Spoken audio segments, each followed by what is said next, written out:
4 NASA experts. Wojtek. Hold on. There's going to be 4 here. There's a geobiologist, an oceanographer, a biologist, and an ecologist. Panel discussion and help facilitate the Q&A. Logistics.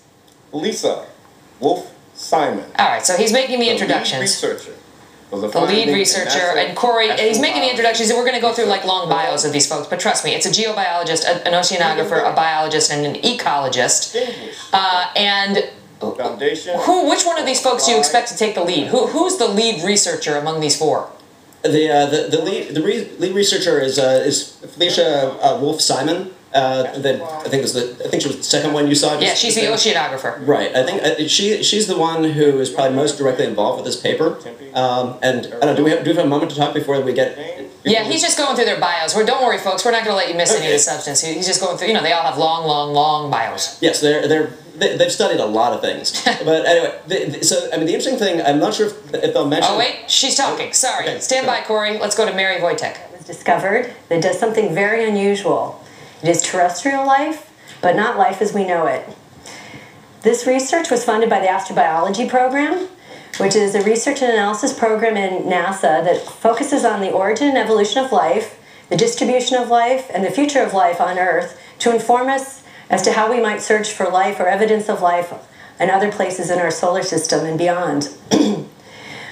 NASA has had a long history of funding origin of life research. In fact, we're celebrating our 50th anniversary this year. And the research that's going to be presented here today exemplifies the goals of our program and our interest in the origin of life and life in the universe. I'd like to introduce Dr. Felicia Wolf Simon, the lead author on the paper, to fill us in on what she did and what she found. Thanks, Mary. Well, as Mary probably knows, and as many of my colleagues would agree with, I'm always interested in exceptions to the rule. And what I'm going to talk about here today is not that much different than another exception to the rule. And so I've led a team that has discovered something that I've been thinking about for many years. And I've been thinking about an idea of substitutions. And what does it mean to be substitution? And what does it mean to be toxic? So I've led a team that has discovered a microbe that can substitute arsenic for phosphorus in its major biomolecules. But let me step back for a minute. All life that we know of requires carbon, hydrogen, nitrogen, oxygen, phosphorus, and sulfur. And it uses those 6 elements in some of the critical pieces I think we're all familiar with, including DNA and RNA, or the information technology of the cell, the proteins, which are the molecular machines, and the lipids, which separates you from everything else. And so we've discovered our organism that can substitute one element for another in these major biomolecules. So I want to put that in the context of the who, what, where, and how we did this, and give us a little bit about, in an astrobiological context, or life in a planetary context, of what this could mean to us on practical and also a bit more esoteric levels. I'd like to introduce to you today the bacterium GFAJ-1.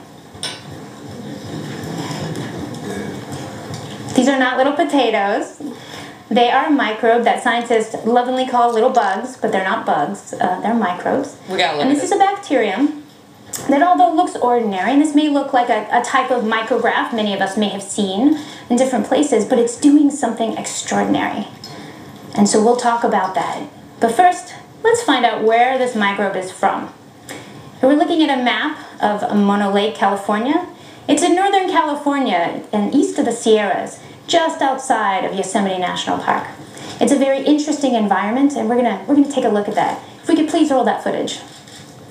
Mono Lake is 3 times the salt of seawater, a pH of 10. It's basic, like bleach, and it's got very high levels of arsenic, and it's teeming with life. So the seemingly inhospitable environment teems with life, like bacteria and algae and brine shrimp, and is a major stopping point for migratory birds on their way through the United States.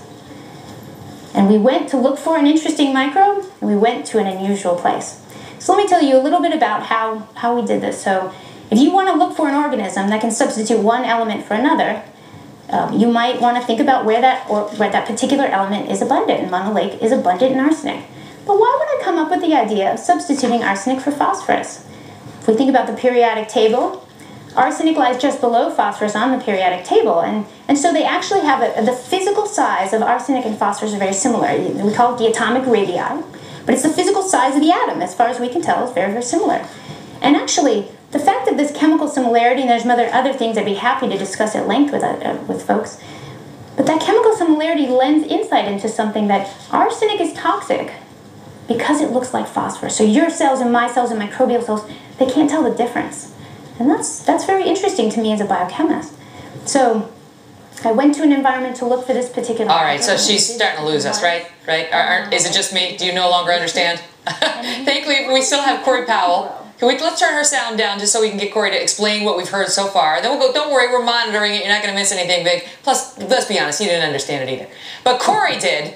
And what the heck did she do? First of all, I think the real alert here, Corey, may be that NASA has a 14-year-old leading the search for extraterrestrial life. I'm not going to utter the words Doogie Howser because I think that puts me, that dates me. But yeah, but she looks so young. It's our children are our future. I believe that's the lesson I take from this. Good for her. I mean, it's darn impressive. But what was she saying? So I mean, she's scientists have part of their job is to be cautious, and so she's being a little bit cautious in what she's found here. I mean, the immediate thing is she's describing it's a microbe that eats arsenic. I mean, that's sort of interesting in itself. Arsenic obviously is one of the most toxic things in the environment to us, but here's a form of life that not only eats it, it needs it.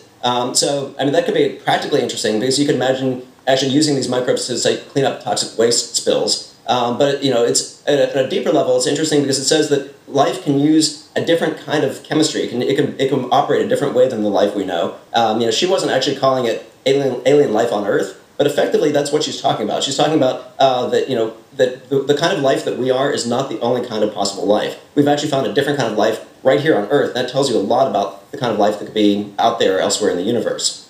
Wow. Well, I understand that much better than I understood when she started to talk about the periodic table of the elements, which is, like a junior year period for me that I've completely blacked out.